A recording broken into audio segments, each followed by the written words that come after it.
Ta'ala. Sholawat teriring salam semoga tercurah limpahkan pada junjungan kita Nabi besar Muhammad SAW. Semoga semuanya dalam keadaan sehat walafiat ya, dalam keadaan sehat walafiat, semangat terus untuk belajar. Seharusnya memang pertemuan kita ini offline, karena memang Pak Dr. Zainal ada acara ya terkait dengan 40 hari meninggal orang tuanya. Jadi kalau satu mata kuliah untuk dilaksanakan di kampus secara offline ya sepertinya ya sudah saja saya mengikuti jam pertama ya, jadi dilaksanakan secara online. Nah, adapun pertemuan kita pada hari ini ya, nanti kita mencoba untuk melihat ke kelas ya, di kelas kita, nah, di kelas kita, saya buka dulu kelas kita ya.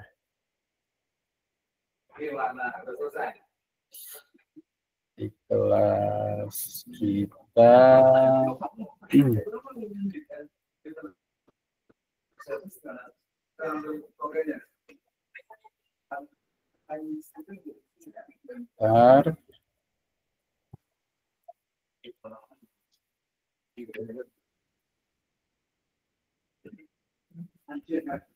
ya. Ini kelas kita ya. Saya buka dulu Google Classroom-nya di kelas kita. Ini agak lambat.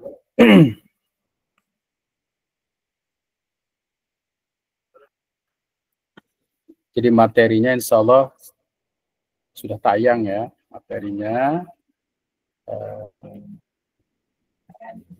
Di kelas 21 ya. Kita sekarang sudah masuki pertemuan yang ke-13 ya. Pertemuan yang berapa ya? Ke-12. Nah, di sini ada tema kita tentang pembelajaran berbasis aplikasi dan juga saya sertakan pembelajaran berbasis web yaitu ya. Jadi model pembelajaran berbasis web. Nah, pengembangan sumber belajar dan media pembelajaran PAI dalam kelas ini ada 2 ya. Tapi jangan lupa pada teman-teman sekalian ya untuk mengisi kehadiran. Kemudian yang pertama saya ingin menyampaikan media pembelajaran berbasis web ya. Nah, media pembelajaran berbasis web ini pentingnya kita memiliki setiap guru, setiap pendidik, dosen itu penting untuk memiliki media pembelajaran berbasis web. Nah, media pembelajaran berbasis web ini untuk saat ini merupakan sebuah media pembelajaran yang efektif ya untuk menyampaikan pesan-pesan pembelajaran kepada peserta didik ya. Karena media pembelajaran berbasis web ini dengan dukungan internet ya, itu bisa diakses dimanapun sepanjang jaringan itu ada. Namun yang perlu dilakukan adalah bagaimana seorang guru atau pendidik itu mampu mengoperasikan menggunakan website ya, website. Nah, website ini memang ada yang free, ada yang gratis, ada yang berbayar. Nah, kalau kita mau aksesnya maksimal, tentu dianjurkan untuk menggunakan yang berbayar. Tetapi ada juga aplikasi-aplikasi yang perlu kita gunakan dengan hanya kita membuka Gmail saja misalkan. Itu ada sites ya, ada sites yang bisa disebarkan, diberikan kepada siswa mengklik dan dia bisa mengetahui hal-hal apa saja yang harus dipelajari terkait dengan materi-materi pelajaran yang ada di dalamnya. Nah, media pelajaran ya, ini kita sudah pahami ya, ada media visual, ada audio dan audio visual, dan kemudian ada media interaktif. Nah, interaktif ini memungkinkan interaksi antara pengguna dan konten, seperti perangkat lunak edukatif atau simulasi komputer dan game pendidikan. Nah, media ini diharapkan meningkatkan keterlibatan siswa untuk meningkatkan pembelajaran lebih baik. Jadi sudah saatnya proses pembelajaran pada abad ini tidak hanya berpusat pada guru, ya, berpusat pada guru atau teacher center ya, atau berpusat pada guru. Tapi sekarang proses pembelajaran itu sudah berpusat pada siswa atau pada peserta didik. Artinya kalau peserta didik itu ada 20 orang, maka kita bisa mengasumsikan bahwa di situ ada ada 20 orang yang memiliki kecerdasan yang beragam. Nah, kecerdasan beragam ini harus dipahami oleh seorang guru atau seorang pendidik ya, sehingga proses pembelajarannya itu sudah mampu menyesuaikan dengan kemampuan atau kecerdasan yang dimiliki oleh peserta didik. Ya. Itu termasuk jadi kecerdasan atau yang dimaksudkan dengan bagaimana seorang guru memahami tentang hal apa saja yang harus dimiliki oleh peserta didik. Ya. Nah, kemudian juga media digital ini saat ini sudah tidak bisa terhindarkan. Mulai dari PPDB atau pendaftaran peserta didik baru itu sudah berbasis online. Proses pembelajarannya berbasis online. Untuk menyaring aspirasi orang tua bisa menggunakan Google Form. Sekarang kita di tempat-tempat umum bisa memberikan saran untuk perbaikan suatu institusi atau lembaga itu dengan hanya scan. Nah, dan kemampuan-kemampuan itu harus kita miliki bagi seorang guru. Nah, sekarang juga perlu juga kita bagi seorang pendidik itu untuk menampilkan gitu ya, kalau seandainya ada suatu lembaga pendidikan ya yang ingin menawarkan perbaikan secara berkelanjutan, ditempel aja di mana-mana itu dengan kalimat-kalimat saran. Ya, saran kita siapkan, klik, scan, Google Form, kemudian kirimkan saran untuk perbaikan. Nah, itulah pendidikan. Jadi pendidikan sekarang itu harus mengadopsi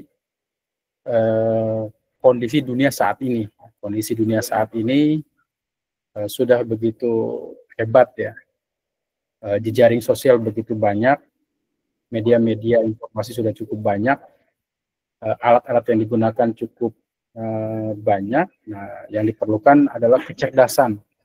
Bagaimana kecerdasan kita untuk mengolah informasi. Nah, guru ditantang untuk itu. Karena itu proses pembelajaran berbasis web ini, bagaimana seorang guru atau seorang pendidik ya mampu memiliki website yang bisa dilihat oleh siswa. Dan website ini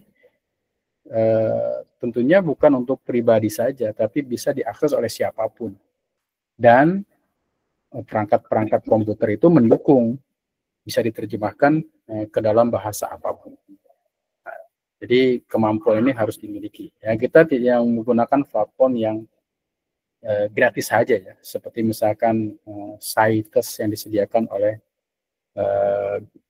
Google. Nah, itu juga bisa kita manfaatkan. Nanti di akhir saya tunjukkan ya bahwa saya sering menggunakan Cites itu sebagai sebuah media informasi kepada mahasiswa ya, mulai dari perkuliahan, presensi, kemudian informasi-informasi terkait dengan penerbitan ijazah ya, katakanlah SKPI, tentang SKPI, yaitu surat keterangan pendamping ijazah, itu juga semuanya dilakukan secara online dengan menggunakan berbasis web atau sites yang kita gunakan. Nah, kemudian media pembelajaran berbasis web ini adalah bentuk media dan materi pembelajaran yang disampaikan melalui jaringan internet, memanfaatkan teknologi web untuk menyediakan berbagai sumber belajar, interaksi, dan pengalaman pendidikan yang dapat diakses oleh siswa dari mana saja, kapan saja, selama mereka memiliki koneksi internet. Jadi koneksi internet ini sudah seperti bahan pokok yang tidak dipisahkan dalam kehidupan sehari-hari. Dan siswa, peserta didik, guru, semuanya ini mulai dari sekolah dasar ya sampai perguruan tinggi tidak bisa dilepaskan dari internet ini. Karena itu paling mudah diakses ya, dan guru harus masuk pada wilayah itu bagaimana membuat media berbasis web. Bagaimana caranya? Ya sebenarnya caranya adalah mau belajar. Caranya mau. Kenapa? Karena beragam informasi, beragam cara untuk mendapatkan informasi sekarang kita bisa cari di media-media sosial untuk mendapat dukungan melakukan cara-cara atau tutorial-tutorial yang kita cari untuk dapat memahami alat-alat atau media-media yang harus kita lakukan. Nah, pembelajaran berbasis web ini merupakan proses pengajaran dan pelajaran mata pelajaran PHI yang memanfaatkan teknologi internet dan platform digital untuk menyampaikan materi. Artinya materi-materi pelajaran yang sudah kita ajarkan kepada peserta didik ya tidak harus dicatat. Memang satu kelemahan juga ya saat ini banyak siswa-siswa ini memang sudah tidak mau mencatat lagi. Maunya merekam pun bisa menjadi teks ya. Jadi voice to text itu sekarang sudah biasa. Karena itu informasi begitu cepat. Kalau dulu kita harus mengetik, sekarang secara otomatis dengan menggunakan platform tertentu, apa yang kita ucapkan itu bisa langsung tertulis. Dan anehnya ya hebatnya itu menyesuaikan dengan kamus ya. Ketika ada yang keliru, itu dia bergaris merah. Kita tinggal melihat dan membetulkannya secara manual. Nah itu sekarang sudah begitu maju. Nah kemudian apa itu website? Ya, website ini adalah kumpulan halaman yang saling terhubung dan dapat diakses melalui internet menggunakan browser. Browser itu pencari ya. Halaman-halaman ini biasanya berisi informasi dalam bentuk teks, gambar, video, berbagai elemen multimedia lainnya yang disusun dan dikelola oleh individu, organisasi, atau perusahaan. Nah, kalau perusahaan, ya jelas ya memang memiliki keperluan untuk bisnis ke perusahaan. Tapi setiap kita atau individu juga jangan kalah, artinya bisa memiliki website itu. Ya, tinggal kita bagaimana cara mensosialisasikannya. Bisa menggunakan media sosial atau lainnya.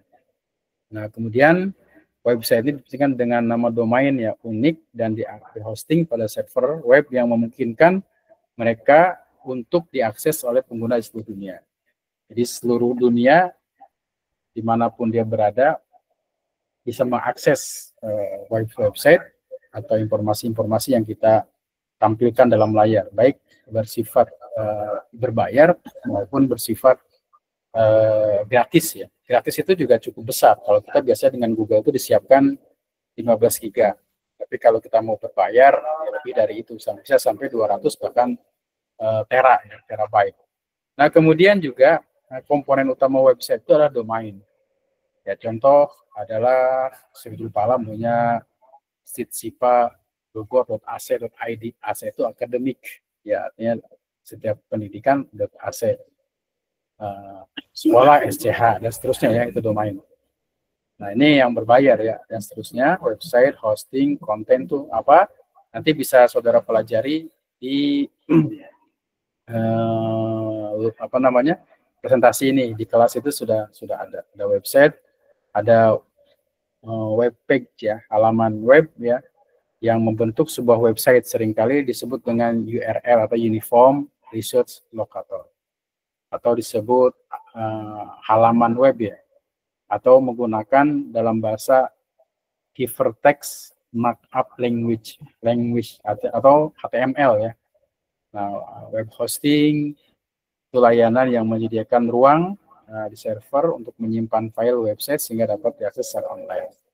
Nah, sekarang kita bisa menyebarkan informasi menggunakan Google ya, Google Doc, Google Drive, Google itu luar biasa besar ya, 15 GB itu menurut saya cukup besar ya. Nah, walaupun kalau kita gunakan file-file itu ya memang terasa kurang. Tapi untuk materi pelajaran kita menggunakan Google Drive itu kita bagikan kepada peserta didik, ya itu juga mempermudah ya, sehingga kita bisa melakukan cara bagaimana apakah linknya terbuka atau tertutup, hanya orang-orang tertentu saja yang bisa mengakses. Nah, itu juga penting kita buat untuk memudahkan peserta didik mengakses informasi-informasi terkait dengan materi-materi pelajaran. Termasuk juga kita bisa menampilkan link-link video-video tertentu yang bisa diakses oleh peserta didik. Nah, komponen-komponen website ini bisa juga sebenarnya kita manfaatkan untuk proses pembelajaran dalam PAI, termasuk juga proses pembelajaran tambahan. Kita bisa merekam linknya, kita upload di YouTube, nah, kemudian kita copy URL-nya, kemudian disimpan di website, atau juga website itu bisa langsung klik dan menampilkan informasi-informasi terkait dengan pelajaran-pelajaran, sehingga siswa bisa mengulang kapan saja. Yang penting di sini adalah kemauan ya, kemauan dari peserta didik dan kemampuan guru untuk mampu membuat website atau sites gitu. Nah, ada website itu banyak jenisnya, ada bersifat pribadi, ada bisnis, ada e-commerce untuk jual produk-produk ya, atau juga pendidikan. Nah, kita pokok wilayahnya di sini pendidikan, untuk institusi pendidikan ya, untuk memberikan informasi tentang program studi, materi belajar, kegiatan akademik. Di website pun kita bisa mencantumkan kalau ada siswa yang mau bertanya kepada kita dengan menggunakan link WA, misalkan klik link WA, kita kasih identitasnya, kemudian dikirim ke kita. Nah, itu memudahkan sebenarnya. Dan ini perlu dilakukan oleh guru atau pendidik pada saat ini. Ada website pemerintah, government biasanya, ada berita, ada juga sosial, ini macam-macam. Kemudian fungsi website dan manfaatnya, yang pertama adalah informasi. Nah, bagi kita ini informasi terkait dengan pendidikan. Informasi kepada pengguna tentang berbagai topik seperti produk, layanan, berita, dan pengetahuan. Kemudian ada transaksi, ini bisa ya. Untuk transaksi bisnis sekarang, transaksi perbankan itu luar biasa. Membuat rekening saja sekarang cukupnya 2 menit selesai lah. Tidak harus datang ke kantor bank gitu ya, dengan online saja kita bisa, dengan mengupload KTP, foto gitu ya, tanda tangan ya, disediakan juga tanda tangan di layar HP itu, direkam sama mereka. Sudah luar biasa teknologi ini. Jadi orang ini lama-lama diam saja kayaknya. Kelas-kelas offline juga 10 atau 5 tahun ke depan akan dipertanyakan itu. Apakah masih memungkinkan ruang-ruang kelas seperti itu? Ataukah juga sudah berubah, berpindah menjadi ruang-ruang online? Dan ini kita harus siapkan. Karena dunia ini memang sudah masuk ya pada era 5.0 ya, ada yang bilang 7.0. Jadi perubahan-perubahan teknologi dan informasi yang begitu cepat. Dan ini artinya kita sebagai seorang pendidik harus mampu memiliki sifat antisipatoris, memprediksi 5 tahun ke depan seperti apa. Nah, kalau sekarang mungkin kita mengajukan RKB, ruang kelas baru, satu ruangnya 100 juta, kita ajukan ke kementerian, berkali-kali mengajukan survei macam-macam ya. Nanti mungkin yang diperlukan bukan hanya ruang kelas baru, tapi ruang virtual. Nah, ruang virtual. Karena memang sekarang juga sudah kita masuk ruang virtual. Nah, ruang virtual ini dulu hanya ada di film-film. Jadi bagaimana orang itu bisa berhadapan di depan kita dengan cara ruang virtual. Nah, sekarang ke depan atau kapanpun dengan adanya kecerdasan buatan, ini merubah image pemahaman seseorang tentang belajar. Maka kemudian ruang-ruang kelas ini sekarang sudah berubah. Kalau kita amati ya, bimbingan belajar saat ini kan sudah berbasis online. Banyak bimbingan belajar yang seliweran di media sosial itu menawarkan dengan harga yang cukup menjanjikan ya. Artinya dengan harga ya di bawah 100.000 misalkan untuk bimbingan belajar 1 bulan untuk anak-anak kelas A, B, C ya, kelas 1, 2 sampai SMP, SMA. Dan ini sekarang sudah marak sekali. Bagaimana, apakah guru PAI itu diam saja? Ya, guru PAI harus juga membuat itu, bimbingan belajar Al-Quran secara online. Ya, mau tidak mau, sekarang sudah zamannya. Dan itu juga akan masuk ke wilayah bisnis pada ujung-ujungnya, walaupun orientasinya adalah bagaimana mengentaskan kebodohan. Ya, bagaimana kita memiliki, mengajarkan mereka mampu memahami tentang ajaran Islam. Tetapi tampaknya sekarang yang berkembang itu memang bimbingan belajar yang sifatnya umum. Bimbingan belajar yang sifatnya agama itu masih sedikit ditemukan. Oleh karena itu guru-guru PAI itu juga harus memiliki ruang-ruang itu. Harus memanfaatkan teknologi ini untuk dimanfaatkan sebagai ruang untuk menambah pengetahuan. Bisa saja secara privat ya, anak-anak kita ada bimbingan secara online dengan guru-gurunya melalui, bisa sekarang kita gunakan Google Classroom ya. Google Classroom itu juga sifatnya sebenarnya dunia ya. Saya pernah juga diundang dengan Pak Ketua itu di Google Classroom di Google Indonesia itu. Ya, kita masuk di Jakarta itu kalau tidak salah di lantai 140-an itu ya. Itu luar biasa. Jadi kelas-kelas ke depan itu memang sudah berbasis IT. Di Bali misalkan ada sekolah dasar, tapi nggak ada ruangan. Tapi siswanya itu udah dari berbagai negara. Ya, kelasnya sifatnya internasional. Bahasa yang digunakan ya bahasa Inggris dan juga bahasa Indonesia dan bahasa-bahasa yang lain. Termasuk juga mereka menunjukkan begini pelajaran olahraga dengan menggunakan kelas online. Ternyata di perangkat kita itu juga bisa digunakan untuk ujian olahraga gitu ya. Dimana apakah anak-anak itu sudah sesuai dengan panduan-panduan untuk gerakan-gerakan tertentu. Nah, karenanya kita juga harus memanfaatkan teknologi ini untuk perkembangan dalam PAI ya. Yang penting gurunya adalah memiliki kemampuan. Nah, ini cukup banyak, tapi saya ingin mencontohkan ya teman-teman sekalian, ini saya juga memiliki yang namanya Cites yang tadi saya bilang itu ya. Ada Cites yang saya buat. Nah, termasuk bagaimana saya nanti akan saya kirimkan. Saya memiliki perpustakaan juga yang sifatnya online ya. Online itu bisa dilihat oleh siapa saja. Nah, ini adalah contoh Cites. Ini terlihat nggak kameranya ya? Terlihat. Nah, terlihat ya. Nah, ini contoh saya menggunakan model Cites ya. Di sini saya kumpulkan file-file ya. Termasuk juga teman-teman ini kalau ingin melihat perpustakaan, saya buat di sini. Misalkan ada pustaka. Nah, ini online, ini ada perpustakaan di beberapa dosen. Nanti linknya misalkan saya bagikan di kelas ya, saya bagikan di kelas, di komentar. Nah, ini saya bagikan di komentar ya, linknya. Nah, itu saudara nanti tinggal klik itu.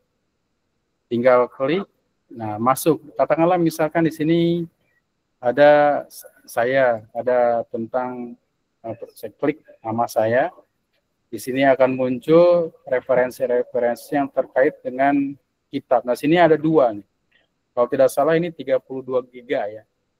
Ada kitab kuning, ada kitab terjemah. Nah, silakan nanti saudara bisa manfaatkan dan bisa klik ini. Nah, di sini misalkan kita klik kitab kuning. Nah, di kitab kuning ini, di kitab kuning nanti ada kitab terjemah, ada kitab kuning. Ini saya coba klik. Karena saya memang menggunakan Google yang berbayar ya, jadi diberikan 200 giga. Nah ini, coba kitab-kitab ini, di Citex saya bisa muat banyak. Ya. Ada ratusan kitab ya, mau cari kitab apa? Misalkan kitab Al-Um ada nggak? Kita tinggal cari saja. Misalkan kitab tafsir Al-Misbah kita cari misalkan. Ada nggak Al-Misbah? Karya Quraish Shihab. Al-Misbah. Nah, ini kitab-kitabnya ya. Kitab Waraqah. Kemudian, nah ini tinggal saudara klik di sini. Ya, kitab-kitabnya banyak sekali. Ini salah satu manfaat kita menggunakan website. Ya, jadi kita bisa membuat referensi terkait dengan kitab yang nanti di sana bisa juga dilihat oleh siswanya. Misalkan kitab hadis ada nggak? Kitab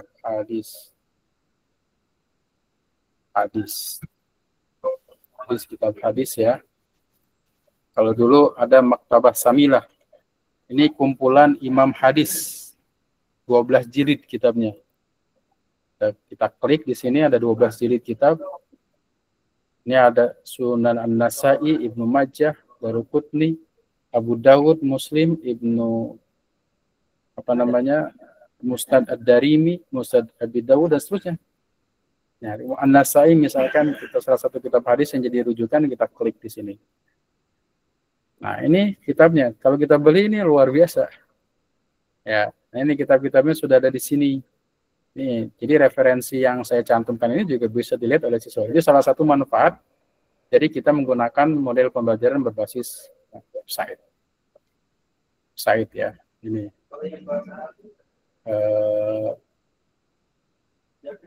Ya, ini kan kitab hadisnya.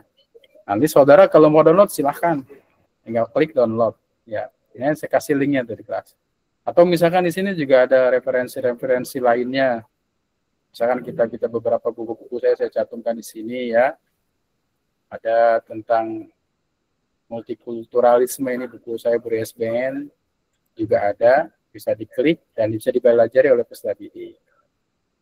Ada perpustakaan lain yang diklik di sini, saya cantumkan linknya.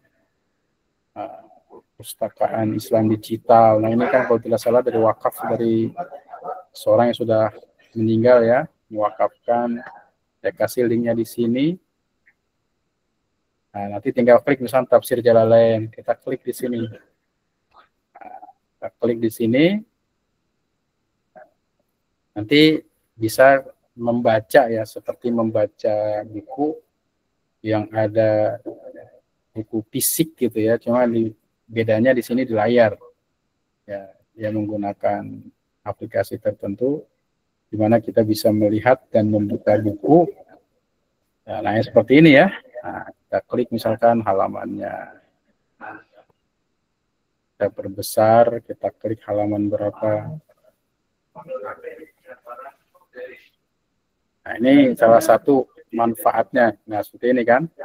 Ya, kita bisa lihat dan membaca babnya apa. Kita bisa perbesar, gitu kan. Nah, ini salah satu manfaat ketika kita menggunakan Citex yang gratis ya. Ini yang gratis yang saya buat. Nah, ini bisa dimanfaatkan untuk proses pembelajaran. Nah, banyak juga yang lain ya, termasuk juga bagaimana mahasiswa-mahasiswa itu memberikan atau mengumpulkan naskah-naskah tertentu yang sangat dikaitkan dengan proses pembelajaran. Jadi menurut saya teman-teman semua juga nanti bisa mempelajari tentang bagaimana membuat website ya yang berbayar atau sites itu banyak sekali. Nah kemudian juga yang selanjutnya perlu juga teman-teman sekalian ini memahami tentang aplikasi-aplikasi. Saya pikir aplikasi tentang Canva, Quizzes, Google Form itu sudah familiar ya. Tapi yang terpenting adalah bagaimana memanfaatkannya. Canva itu lebih cenderung pada membuat gambar ya atau tampilan-tampilan tertentu yang menarik untuk siswa, seperti ucapan kepada siswa seperti apa itu kita Canva harus kita kuasai. Nah, Canva itu alat bantu ya, aplikasi alat bantu. Kalau kita ke website itu Canva itu sudah familiar memberikan ucapan-ucapan dan lain-lainnya dengan menggunakan aplikasi Canva itu. Nah kemudian quizzes ini dimanfaatkan untuk quiz ya, lebih utama quiz permainan, dan ini juga harus dikuasai.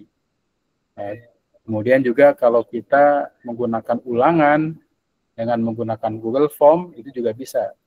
Ulangan dengan menggunakan Google Form, dengan menggunakan pilihan ganda, dan siswa bisa menjawab secara pilihan dan hasilnya bisa dilihat langsung. Nah, itu juga harus dipahami oleh peserta didik ya, sehingga mampu untuk melakukan atau memahami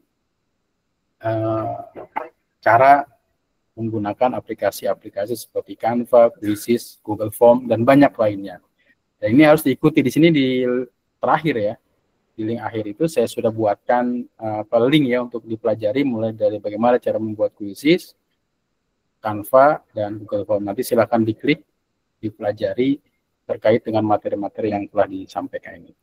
Oke teman-teman sekalian, itu ya materi yang disampaikan pada kesempatan kali ini. Jika ada hal-hal yang didiskusikan, disilahkan. Terima kasih atas perhatiannya. Jika ada hal-hal yang disampaikan, ya disilahkan untuk diskusi. Silakan. Ada yang ditanyakan? Jadi intinya untuk materi ini, ya materi tentang menggunakan aplikasi berbasis web dan menggunakan aplikasi, itu teman-teman semua harus mampu mengikuti perkembangan zaman dan mampu menguasai materi tersebut. Bagaimana caranya? Ya paling tidak mau belajar. Bagaimana belajarnya? Belajarnya sebenarnya harusnya offline ya, langsung satu-satu, namun ada keterbatasan. Nah, karena itu semangat untuk tahu bagaimana menggunakan perangkat itu ya menjadi keharusan yang harus dilakukan bagi teman-teman semua. Oke, sampai sini ada hal yang ditanyakan, disilahkan. Ya, Pak Dadang mungkin ada yang tanya, Pak Dadang? Siap, Pak Dokter. Ini Pak Dokter sangat menarik tuh Pak Dokter untuk perihal IT tersebut gitu. Saya juga belum bisa menguasai arah ke sana gitu Pak Dokter. Ya. Mungkin nanti bisa Pak Dokter secara offline atau di hari lain yang bisa dikembangkan gitu Pak Dokter. Kira-kira ya, kalau begitu ada biaya-biaya tertentu nggak Pak Dokter? Gimana, ada apa? Ada biaya-biaya tertentu nggak Pak? Ya, jadi kalau untuk menggunakan situs itu yang penting kita punya akun Google, nggak ada biayanya. Berarti begini aja, minggu depan bawa laptop ya semuanya, biar kita belajar cara membuat situs. Itu aja dulu. Kalau menggunakan WordPress, yang lain-lainnya, yaitu mungkin kita diharuskan untuk berlangganan ya. Tapi kita menggunakan situs saja dulu. Nanti kita manfaatkan bagaimana cara membuat situs. Yang penting siapkan dulu akun Google-nya masing-masing. Nanti kita membuat situs, langsung nanti dimodifikasi sedemikian rupa, dan kita gunakan untuk digunakan sebagai media pembelajaran. Insya Allah ya, ingatkan saya, pertemuan yang akan datang, kita fokuskan saja di media ini, di mata kuliah ini, paling tidak ada satu hal yang kita bisa, diantaranya membuat Google Site, dan juga bisa membuat Google Form di dalamnya. Itu aja mungkin ya. Terima kasih Pak Dadang. Jadi nanti kita khusus di situ saja. Makasih Pak Dadang. Nanti link yang saya bagikan itu bisa dilihat-lihat ya. Saya juga di situ ada pustakaan, ada perpustakaan itu banyak sekali bukunya. Kalau tidak salah hampir ada 1000 lebih lah buku itu yang terjemahan juga, yang kitabnya juga ada. Itu sebenarnya secara manual, bukan secara aplikasi perpustakaan. Tapi itu juga bisa dimanfaatkan untuk proses pembelajaran. Terima kasih Pak Dadang ya atas idenya. Mudah-mudahan kita ke depan nanti kita belajar tentang CITES itu. Ya, Mungkin ada lagi? Oke. Izin bertanya Pak Dokter. Ya silakan Pak Ihsan. Ini apa ada nggak aplikasi yang bisa memberikan harokat kitab gundul atau dan menerjemahkannya gitu, ada nggak ya? Saya selama ini belum ketemu. Iya. Kalau pertanyaan itu saya belum bisa jawab, Pak. Kalau aplikasi membuat harokat gitu ya. Tapi kalau menggunakan AI pasti bisa. Teksnya nanti disuruh AI itu untuk memberikan harokat, tapi jawaban AI itu bukan final.